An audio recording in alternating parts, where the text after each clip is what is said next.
दरअसल right now I am busy, can I call you later? Excuse me, जी ma'am. ये जो तुमने अभी अभी इंग्लिश में बोला, तुम्हें इसका मतलब भी पता है या फिर सामने वाले ने जो तुमसे कहा तुमने उसी का रिप्लाई कर दिया? Yes ma'am, I know the meaning. Oh nice, इसका मतलब है तुम पढ़े लिखे हो।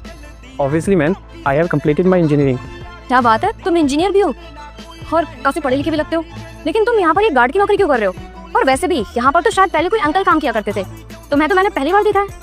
वो मैम, यहाँ पे मेरे पापा जी काम करते थे, वो किसी कारण की वजह से आ नहीं पा रहे हैं, इसलिए मैं यहाँ पे जॉब कर रहा हूँ। हनी, तुम्हें लगता है कि हम मीटिंग के लिए लेट हो रहे हैं और तुम इस गार्ड के साथ अपना टाइम वेस्ट कर रही हो, तो हमें चलना चाहिए?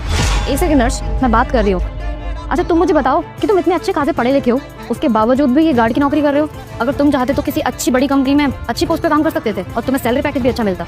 एक्चुअली मैम, मैं एक इंजीनियर हूँ और मैं एक IT कंपनी में काम भी कर रहा था, लेकिन किसी वजह से ना उस कंपनी में से कुछ एम्प्लॉयर्स को बाहर निकाल दिया गया, जिनमें से एक मैं भी हूँ। और फिर उसके बाद मेरे पापा जी की भी तबीयत ख़राब हो गई, तो घर का खर्चा कैसे चलता, इसलिए मैंने उनको कहा कि आपकी जॉब पे मैं चला जाता हूँ। और एक वो दिन था और आज का दिन है, तब से मैं यहाँ गार्ड की जॉब कर रहा हूँ। तुम तो बहुत अच्छे हो। आज के टाइम पे कोई भी बच्चा अपने माँ बाप के बारे में इतना नहीं सोचता। तुम्हारे पापा की तबीयत खराब थी तो उनके बदले तुम यहाँ पर नौकरी ज्वाइन करने के लिए आ गए।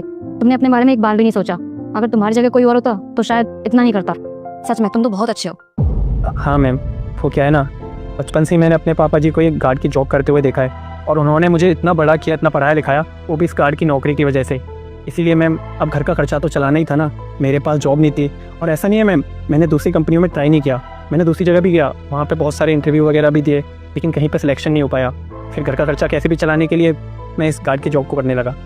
और मैम वैसे भी ये काम करने में मुझे कोई शर्म नहीं आती। माना मैं पढ़ा लिखा हूँ, लेकिन अभी घर के हालात ही कुछ ऐसे हैं, और जब तक मुझे दूसरी जॉब नहीं मिल जाती और पापा की तबीयत सही नहीं हो जाती, तब तक मैं ये काम कर लूँगा, मुझे कोई टेंशन नहीं है। और मैम ये बात तो आप भी जानते होंगे कि कोई भी काम छोटा बड़ा नहीं होता। सच में ये तो तुमने सही कहा है और ये चीज तो तुमने साबित भी कर दी। वैसे जिस कंपनी में तुम गार्ड की नौकरी करते हो, तुम्हें पता भी है ये कंपनी कौन सी है? ये एक IT कंपनी है। रियली मैम, ये एक IT कंपनी है? मैम मैं कितने टाइम से गार्ड की जॉब कर रहा हूँ और मुझे तो ये पता ही नहीं चला। मैम आपको तो पता ही है कि मैंने इंजीनियरिंग की हुई है, तो मैम अगर इस कंपनी में कोई पोस्ट खाली हो तो आप मुझे। हाँ, तुम हमारी कंपनी में काम कर सकते हो और हमारी कंपनी को भी एक इंजीनियर की जरूरत है जो कि ईमानदार हो, हमारी कंपनी में अच्छे से काम कर सके, जैसे कि तुम हो। श्योर मैम, मैं इस कंपनी में जरूर ट्राई करूँगा। लेकिन मैं तुम्हें ऐसे सिलेक्ट नहीं कर सकती। सबसे पहले मुझे तुम्हारा इंटरव्यू लेना होगा।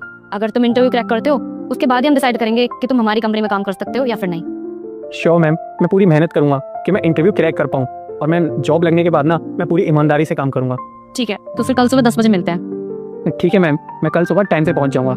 Thank you ma'am, thank you. आज तुम्हारे घर खुशखबरी आने वाली है। बस तुम वीडियो को लाइक करके चैनल को सब्सक्राइब करो